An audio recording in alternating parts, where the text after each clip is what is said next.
Olá, gente, muito bom dia, boa tarde, boa noite. Meu nome é professora Alexandra, né? E eu venho através dessa web aula falar um pouco sobre a data do dia 20 de novembro em comemoração ao Dia Nacional da Consciência Negra.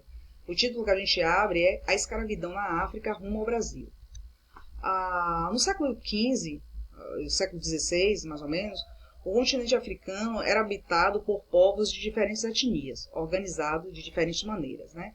Naquela época e naquele local, uma pessoa poderia ser escravizada se cometesse algum tipo de crime, praticasse adultério, raptasse uma criança, não pagasse uma dívida, fosse prisioneiro de guerra. Dependendo da localidade, né, esses povos escravizados poderiam ser bem tratados, né, e até bem recebidos pelos seus senhores. Ou também poderiam ser castigados e mortos, né, devido a esses castigos. Com a chegada dos portugueses, né, a escravidão africana ela foi intensificada nesse século, né, XV, e os portugueses começaram a explorar a costa africana e começaram a vender esses negros escravizados para a Europa. A grande diferença da escravidão no continente africano para a escravidão na Europa é que os europeus tinham uma visão comercial do escravo. Para os europeus, eles tinham os cativos como mercadoria. E aí eles compravam essa mercadoria a baixo custo e revendiam, né, com preços muito maiores e bem lucrativos. A chegada dos portugueses, né, a esses países africanos, eles também levaram para as Américas. Aqui nas Américas, eles eram destinados apenas ao trabalho da agricultura, né, onde eles realizavam o arado, a colheita, aqui já nas Américas. Cruzando o Atlântico, os negros escravizados eles eram levados através do transporte de navio, no qual os africanos eles ficavam em situações degradantes. Durante meses, chegava até um ano, né, em condições subhumanas. A colônia portuguesa, né, ele desembarcava os navios, os negros eram vendidos imediatamente em leilões nos próprios portos.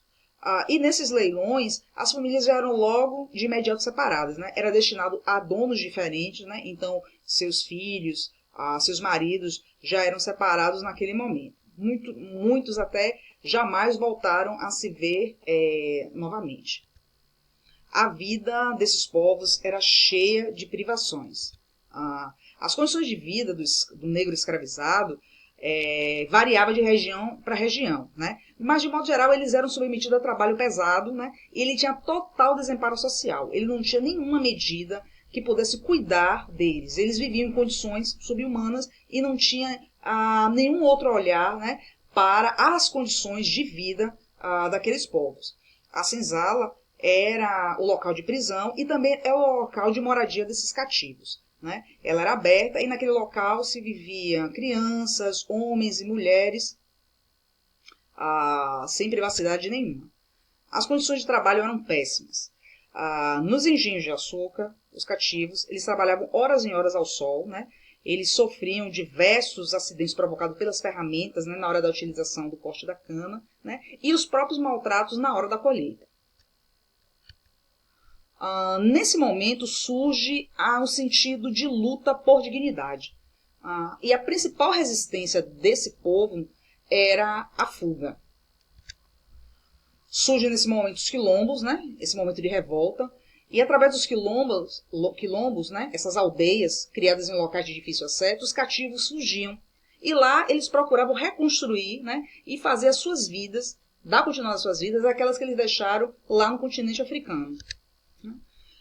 O quilombo mais famoso foi o Quilombo dos Palmares. Ele foi construído em 1590 na capitania de Pernambuco e teve como seu principal líder Ganga Zumba, né? Ele fortaleceu o Quilombo dos Palmares, ele criou, né, um estado, uma confederação dentro do Brasil, né, devido ao grande porte que tinha praticamente essa cidade, né? E após a sua morte, quem assume o Quilombo dos Palmares é Zumbi. Sob a liderança de Zumbi, né, esse quilombo resistiu durante muitos anos. Os ataques eram fortíssimos. E ele vinha a sucumbir em 1694, quando ele é totalmente destruído pelas tropas militares da colônia portuguesa, comandada por Domingos Jorge Velho. Então, posteriormente, Zumbi Ele é morto no dia 20 de novembro de 1695, data que marca anualmente o Dia Nacional da Comemoração da Consciência Negra. Qual foi o legado que esses povos deixaram para a gente, né? Os nossos ancestrais, eles tiveram contribuição enorme. Todos os mestiços que aqui vivem, né, têm essa contribuição. Grandes escritores, grandes personalidades, na literatura Machado de Assis, Lima Barreto, na música do século XX, grandes ícones negros, né, tanto influenciaram a gente, nós, povos brasileiros, na música, nos instrumentos, nos ritmos, né? Algum desses bastante conhecido como Gilberto Gil, Milton Nascimento. A contribuição também foi enorme, imensa, na dança, no samba, no carimbó, do maracatu, todos oriundos, originários da cultura negra. E hoje nós identificamos como cultura brasileira, né, tudo isso que foi nos deixado. Também tem uma grande influência no nosso dialeto, no nosso vocabulário, né, a influência africana. Palavras como banana, caçula, moleque fazem parte do nosso dia a dia. E o que falar da celebração da consciência negra e viver no Brasil afro, né? É você se autoafirmar, é você se reconhecer, é você ter essa identidade, né, de conquista e de luta. Nós, soteropolitanos, né, baianos, somos constituídos de toda essa influência africana. E por esse motivo, a data, além de reflexiva, é de comemoração. Então, o nosso Novembro Negro, o mês da consciência negra, são todos os meses e todos os dias do ano. A cada vez que a gente se levanta, né, e começa a nossa jornada, é um momento de alegria, é um momento de afirmação, é um momento do reconhecimento. E isso, para o futuro das próximas gerações, que serve como a história de vida dos nossos antepassados, né? Espero que a gente tenha esclarecido algumas dúvidas a respeito do tema. Um abraço e até a próxima.